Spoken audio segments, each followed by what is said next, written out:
Ano ba itong Nabigla ka ba? uniform na suot ni ADG John? Yes, kanina pong umaga, I came from the Philippine Coast Guard Headquarters at ako po ay na-induct sa Philippine Coast Guard Auxiliary. Wow. Kaya alam ko po naninibago kayo at ang ating mga kababayan.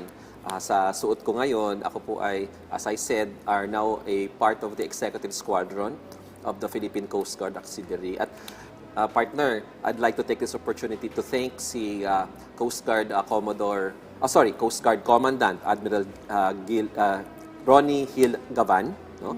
For his invitation na ako po'y makasama sa Coast Guard Auxiliary. And pinapasalamatan ko rin yung lagi mong nandito sa programa, si Commodore J. Tariela. Yes, of course. Yes. Thank you. The original bad boy of the West Philippine Sea. Bad boy talaga. Hindi naman, oo.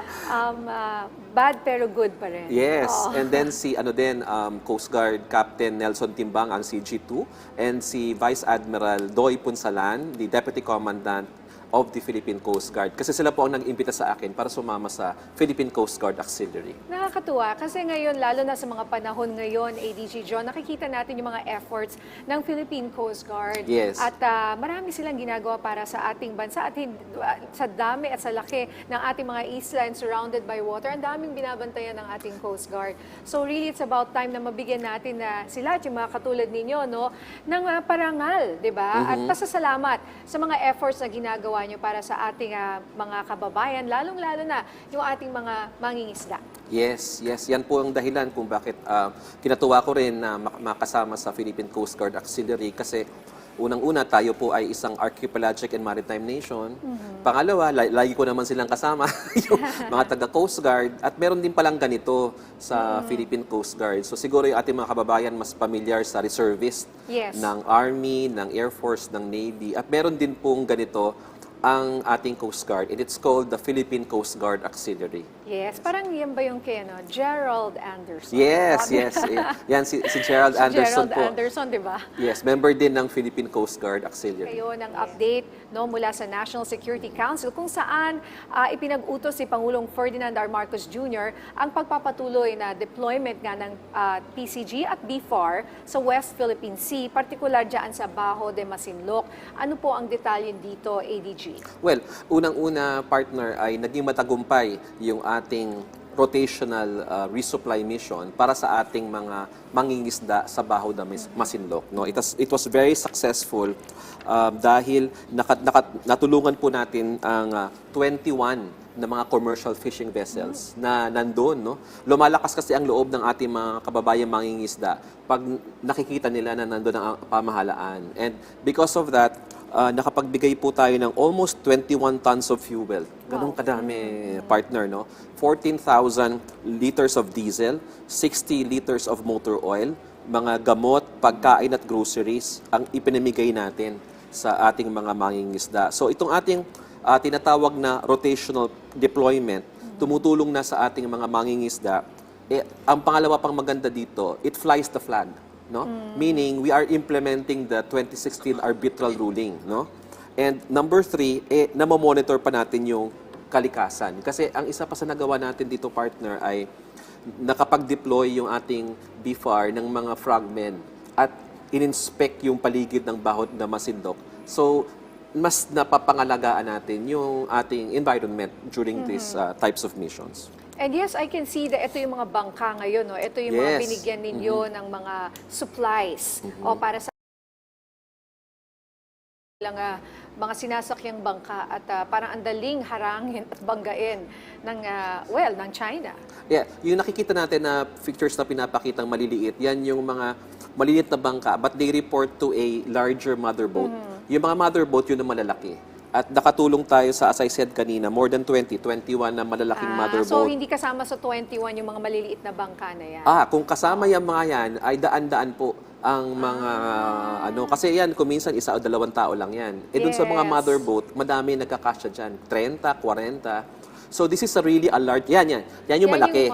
That's the mother boat. I see. Okay. So ngayon, pinapaligiran sila ng mga maliliit na bangka niyan. Tingnan nyo naman pinagdadaanan ng ating mga mangingisda on high seas, no? Ang lalakas ng alon. Yes. At yung binigay nating fuel will allow them to fish there for more than a week. So, okay. parang So they stay there? They stay there. Kaya, okay. Yes, For they a stay week. there. At nandun din yung ating BIFAR as part of the rotational presence. You know, Nina, partner, yung pupunta si Coast Guard and then magpapalit si BIFAR or kuminsan sabay sila. We are going to increase our presence in Baho de Masinloc para mas maganda yung mas lumakas ang loob ng ating mga babayang mga isda para magamit natin yung West Philippine Sea for the benefit of our country. And I heard very rich yung lugar na yan sa mga isda at marami talaga silang nakukuha. And dati, pahirapan, no? Walang nakikitang Coast Guard, wala yung BIFAR, wala yung Philippine flag na malaki. Yes. So maganda ngayon na sinasamahan na natin sila or at least yung presence ninyo is really being felt in that area. Ngayon naman, ADG tinanggal rin daw ng Chinese Coast Guard ang floating barrier na kanilang inilagay dyan po sa Baho de Masinloc. Totoo po ba ito? Well, ang nangyari dyan is noong umalis na yung ating BIFAR vessels, no? Tinanggal na rin nila. Okay. So habang nandun yung ating BIFAR vessel, nandun yung barrier. Pero immediately after ng pag-alis ng BIFAR, tinanggal na rin nila. No? Siguro natatakot na rin silang putulin. Oo, di ba naalala Putulin ko, natin. pinutol nyo yan dati isa-isa. Oo. Ang hirap, ang kapal pa nung Yes. Pero inalis nyo po yan. So, maganda rin yung balita na yan na wala na yung Yes. mga barriers na yan. So Yes. ngayon naman, ADG, ano ang panawagan ng pamahalaan sa mga mangingisda dyan sa Baho de Masinloc at sa iba pang lugar dyan sa West Philippine Sea? Well, unang-una, gusto nating manawagan sa ating mga kababayan mangingisda. Tuloy-tuloy lang po kayong mangingisda dyan. No, that is part of our territory and the government is going to support you. In fact, partner, katatapos lang nung pag-rotate at pag-deploy natin ng BRP Teresa Magbanwa, yung malaki nating 97 or 96 meter na Coast Guard ship dyan sa Baho de Masinloc. Tapos pumalit ngayon si BRP Dato Tamblot ng the BIFAR, ng Department of Agriculture. And then, katatapos rin yung ating deployments ng BRP Dato Sanday naman sa Rizal Reef. At dito naman sa Rizal Reef, noong first week of February, 16 commercial fishing vessels naman ang tinulungan ng ating pamahalaan through the provision of all types of supply. So, hindi lang po sa Baho de Masinloc tayo tumutulong sa mga mangingisda. Sa ibang lugar din tayo sa West Philippine Sea. Yes. We are increasing our rotational presence. So, sa atin po mga kababayang mangingisda, ang panawagan po ng National Task Force West Philippine Sea at ng National Security Council, patuloy lang po kayong mangingisda dyan. That is Philippine territory. And papalakasin po natin yung presensya ng ating pamahalaan through the Coast Guard, through the BIFAR, and of course, yung regular patrols of the Philippine Navy para maipakita sa buong mundo, particular sa mga nanggugulo sa atin dyan, that that's Philippine territory and that the Philippine government has the back of our fishermen na nangingisda dyan sa West Philippine Sea. That's really great to know, ADG. Pero ito nga, may lumabas din sa mga report. As you said, you're also checking the environment doon sa lugar, kung anong lagay ng ating mga natural resources dyan.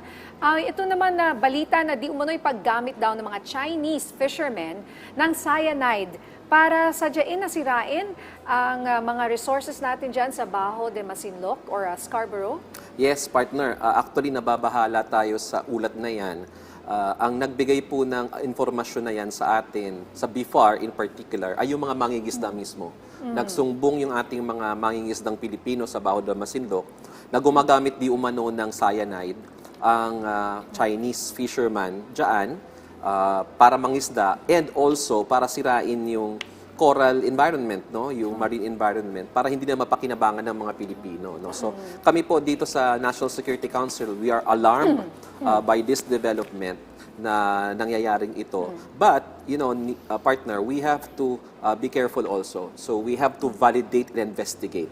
So ang sabi po namin sa BIFAR, complete the documentation that you have taken, no, yung mga ebidensya at mga affidavits na makukuha natin, submit your post-mission report to the National Task Force West Philippine Sea. We will investigate this report and if validated, pwede po nating itong i-forward sa Department of Justice at sa Office of the Solicitor General because sila po ngayon yung gumagawa ng mga hakbang para mapalakas yung pinaplano nating pagsasampa ng kaso sa kung saang mang tribunal for environmental degradation. So, ang ano kasi dito, partner, the challenge is to prove, no, that the responsibility for the coral degradation and the impact to the environment is coming from this specific people, no. Kailangan natin i-connect we have to have the solid evidence to prove para pag nagsampat na tayong kaso, hindi naman tayo may hirapan to prove to the court. Kasi alam mo naman, when we go to court, you will have to have solid evidence to back your claim. So, ADG, in the end, as of now, no, you are not confirming, but you're also not denying that cyanide was used. Well, it was reported to us orally through BIFAR by our Filipino fishermen. And kung meron silang ebidensya, we told BIFAR, i-collect nyo na yan lahat, no? Submit that to the National Task Force West Philippine Sea. And if we see that there's probable cause or there is enough evidence to prove this claim, we will forward this to the OSG and the DOJ para mapaghandaan natin yung ipa-file nating kaso. Because of course, we cannot tolerate environmental degradation in our seas. Alright. Maraming salamat, ADG John, sa mga update mo mula dyan sa NSC. Thank you, partner.